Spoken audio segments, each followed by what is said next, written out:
Okay, let's begin making our subassembly. The first thing we're going to do is a little different. We're going to hit the plus sign and go to Create a Variable Studio. So a Variable Studio is a way to put in some variables.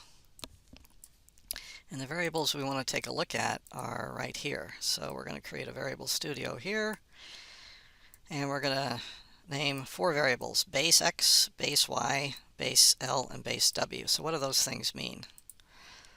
So that is shown right here. So the cross section of all of our pieces are the same. And the first dimension in the horizontal direction, it's 0.75, is going to be base x. Base y is a ½ an inch. So we'll put that in there. Base L, as you'll recall, is 10 inches.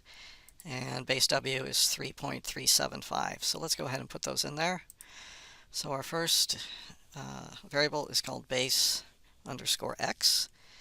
And if we come back here, what did I just say? It is 0.75. So let's put that in there. 0.75. And then base y is 0.5. And you'll notice that each variable has a variable type. So these are all lengths. There are other things you can have: angle, number, etc. But these are all lengths.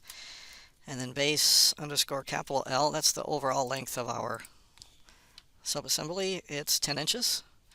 And finally, base underscore W is the width of our subassembly, but it's a length variable type, and it was 3.375. This will, by doing this, we can make one change to our Variable Studio that will change, will proliferate through all the parts that we make, so that could be useful later. Okay, you want to make sure this is checked here. Insert into all part studios and assemblies so that we can use this stuff. So let's go to our assembly. We first have the base. It should be called base. And again, if we go back here, what we're going to do is we're going to initially make this part right here, right at the origin. You can see the origin is right there. And that is base x, base y, and then we're going to go out base w. Let's see if we can do that. So let's go into here.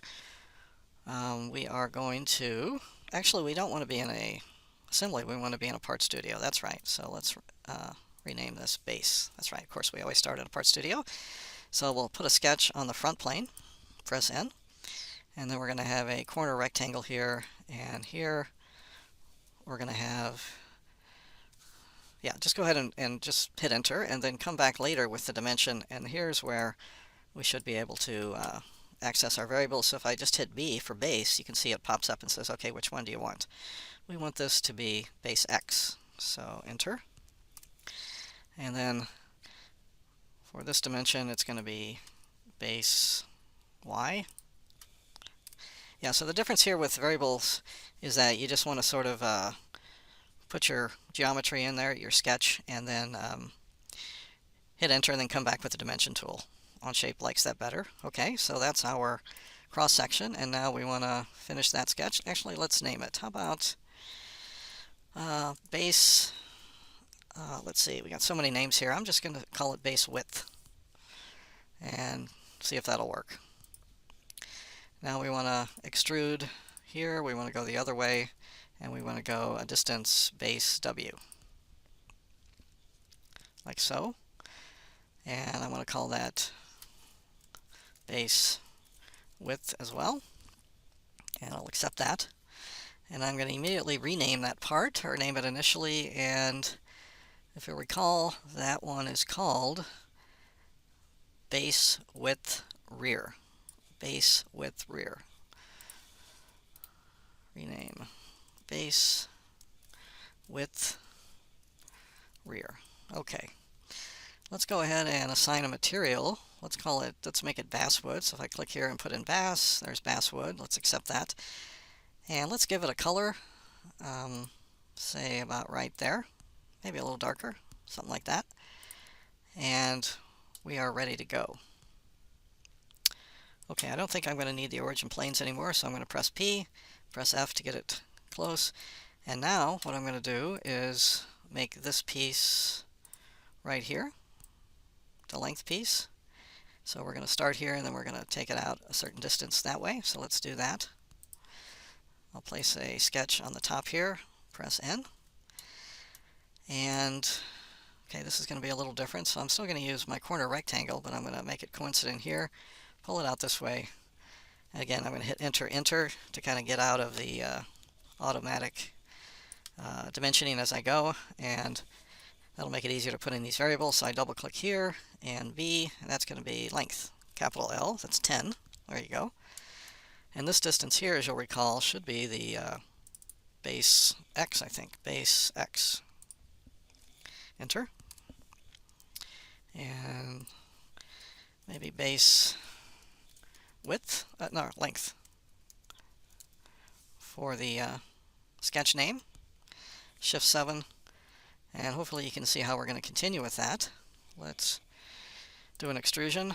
Now it's going to break it up into two pieces here because we're overlapping this existing piece. So let's click here and here, and we want to, instead of add, we want to hit new.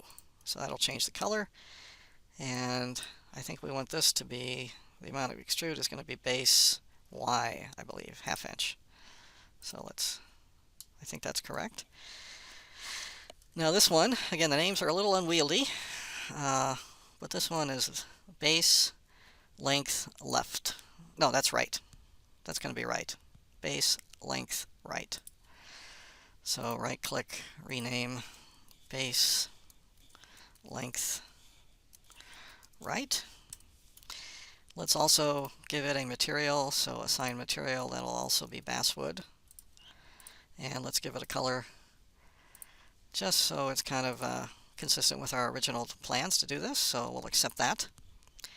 And it's beginning to look like the subassembly that we originally talked about. I want to rename my extrude here. That's also going to be called base length. And at this point, I think I'm going to end the video, and we'll pick it up on the next one.